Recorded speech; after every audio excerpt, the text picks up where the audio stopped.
I almost had given up hope. I never thought we'd see the day, and I'm probably gonna sound like a broken record going forward with this show, but Last Boss Queen is continuing to subvert expectations and take what I thought I saw coming and make it so much better. As much as a fun show like Otome Game with Bakurina was, there's only so much of that you can take, and a lot of the reasons a lot of what normally would be issues for me weren't necessarily issues was because it was more of a comedy series.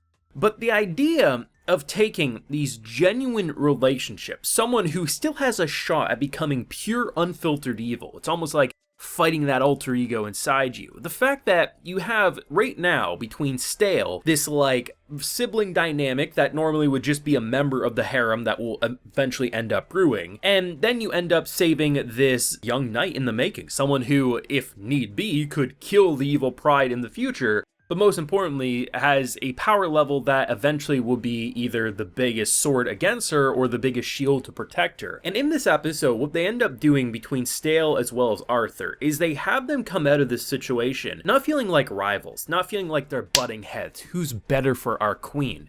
No, very quickly, instead of making Stale, who I thought was jealous, I mean, he had a lot of that same energy, no, they said, I want to protect her.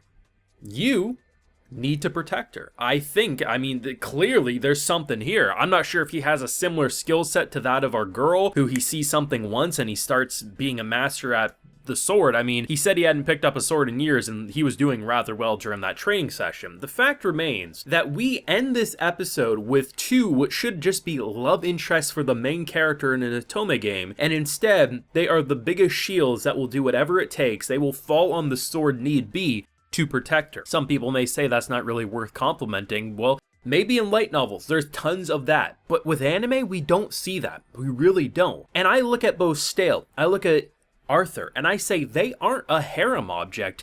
They are characters that I understand their devotion to Princess Pride and why they would do whatever it takes to protect her. And this deserves to be complimented. And honestly, I never thought I'd see the day.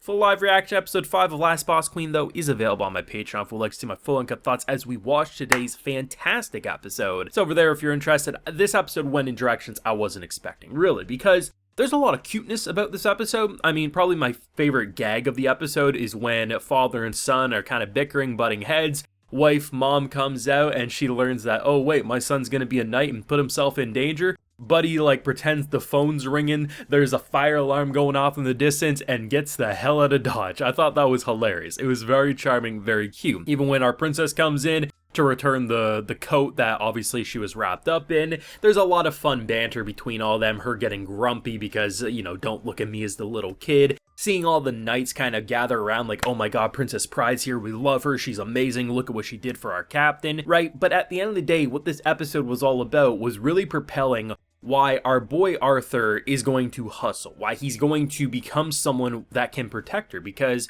obviously her words of being like, someday need be, cut my head off if you have to, like, that's not something you expect to hear from a royal member of the family. And the idea that someone like Stale comes out and he looks a little hostile, right? He almost looks like, are you good enough for my sister, my princess, right? But instead, it's very quickly like, I need your help, because that whisper when he was, years back or months back, however long it's been, right? The fact that she was crying and just begging, like, if I ever become too evil, take care of me. Like, both of these characters, without realizing it, have the same type of connection, because for Stale, she literally saved his life and made the connection and the departure from his family not as painful as it needs to be, and every step of the way showed him a level of kindness that no royal member would ever show someone that's lower than them, right? And for someone like Arthur, not only did you save his father, you are believing in a goal that everyone else laughs at, because in this episode we see that his ability is something to do with plants and how he can heal them and make them, I mean, literally, this would be the perfect skill set for any ruler. Like, your kingdom would never go hungry, right? But I do think there's a little more to it, because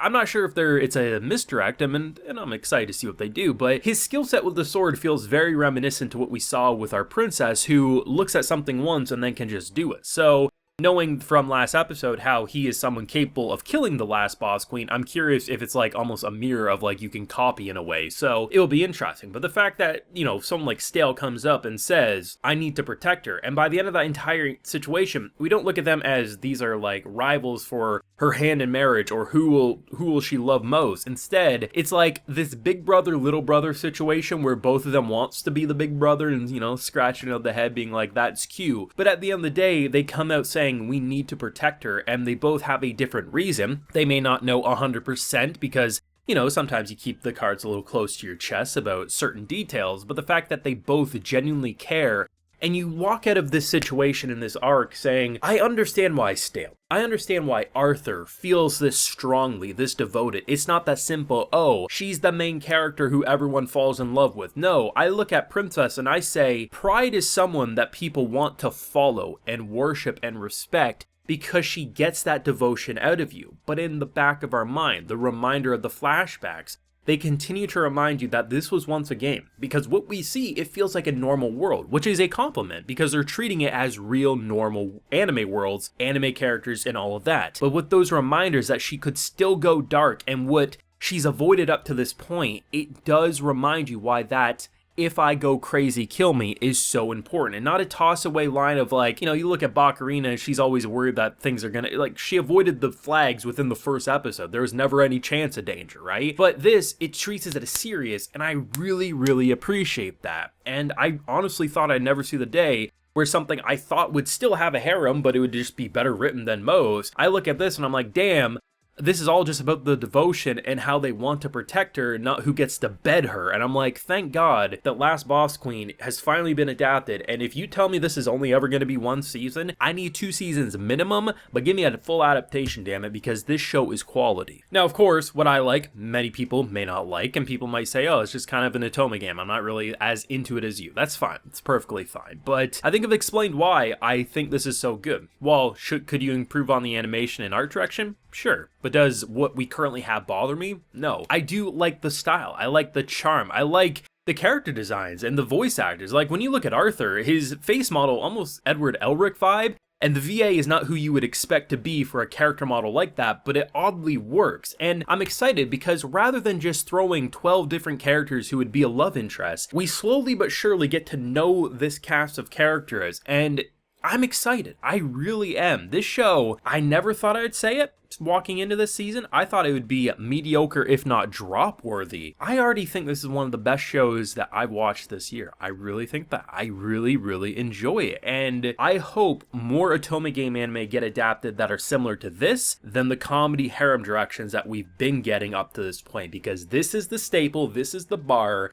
and I'm gonna die on that hill. Thoughts, feels yourself down below. Drop a like if you enjoyed, subscribe if you're new around here. Of course, ring that bell so you can get notified when I upload more LasTame on the channel. And like I mentioned, we have that full live reaction available on my Patreon. And hey, while you're there, you'll also get a video shout out. So today we have Amber, Life Remnants, Benjamin Henderson, Durberg Jude, and Arthur Kunha. So I appreciate the support, everyone. Please take care, and y'all have a good one.